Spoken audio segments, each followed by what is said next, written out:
29 January 1991, 0415 Zulu, 7:15 a.m. local, near Qasr, Iraq.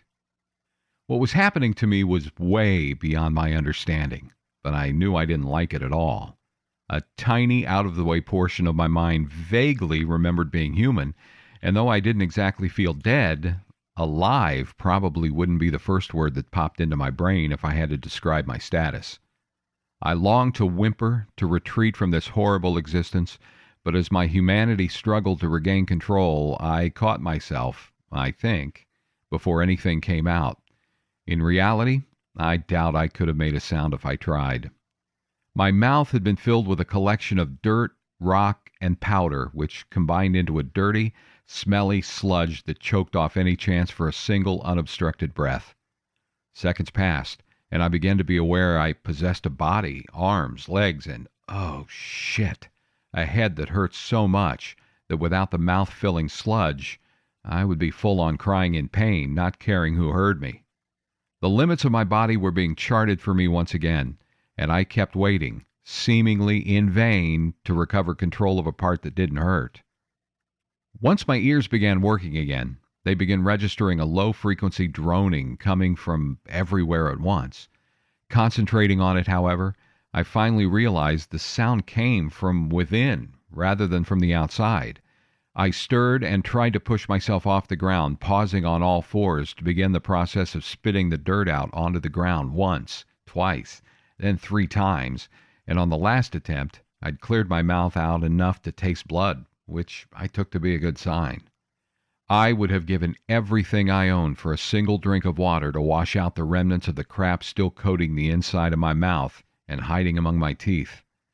As I tried to lever myself off the ground, a jolt of pain knifed through my head, pushing a groan from my now functionally cleared of debris mouth. "Shit!" I managed to croak as I collapsed back into a sitting position.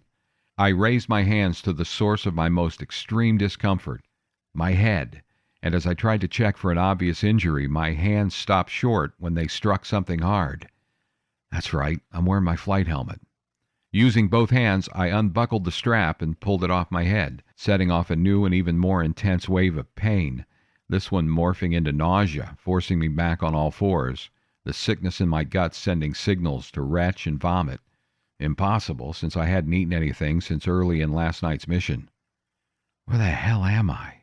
I asked, gathering the strength necessary to stand up, and, at the same time, I was amazed that I had accomplished the task.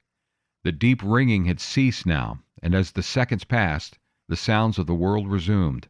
I began to be aware of the sound of voices, nothing in a language I understood, but by the sound of them, those talking were agitated and seriously pissed. I had dropped my helmet when I collapsed back to my hands and knees, and it had hit the ground and rolled away, displaying an ugly, dark, dirty gray gash in the smooth white finish. The left side was marred, which made me as angry as the voices I could hear, the flight helmet being a source of pride and accomplishment for me, its black and yellow heraldic shield depicting a lion, a sword, and a lightning bolt covering most of one side. The dark gray, almost black, curved plexiglass visor hung from a single fastener. The violence done to my most important personal protection device infuriated me. What the fuck? The memory of what had happened came back in a rush, and as I turned to the right, my eyes moving to where an obviously dead body lay on its back, one eye half open, the other closed, a small neat hole an inch or so below his hairline, halfway between the center line of his nose and left eye. Laying next to the dead man was an AK-47 rifle, butt in the dirt, the muzzle across its former owner's right thigh.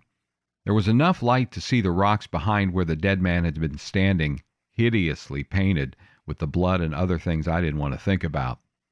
Had I done this? The thought immediately ran through my mind. Yes, Richard, you did that.